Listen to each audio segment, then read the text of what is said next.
nesa ta zo kusa wajen ganin cewa kun cancare iyalanku ƴaƴanku da dalla na maza da na mata a katafaren kamfanin nan na AA Kayawa.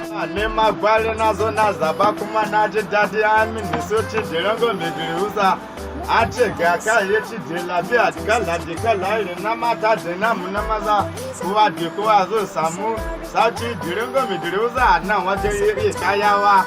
Sai kun zo. Kamar yadda kuka sani a wannan katafaren kamfani na AA Kayawa muna da dogayen riguna a baya na mata na gani na faɗa na ketare ne, muna da Egypt a baya, bayan nan muna da Dubai a baya, ba a nan muka tsaya ba, muna da Turkey a baya, samu sauki da rangwame da rahusa. Amma da kuka sani AA Kayawa ana sai da yaran mi wanda zaka je ka yi aikin haji ka soke firili, sannan kuma ga deduma na zuwa masallacin Juma'a kuma da na zuwa Saudiya.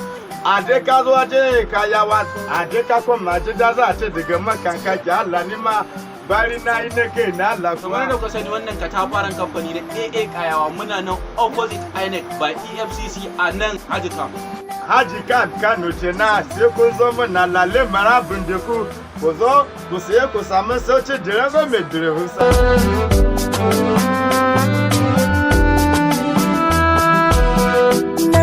Da soyayyar ka ne a cikin raina, ina jin daɗin faɗin hakan daga bakina.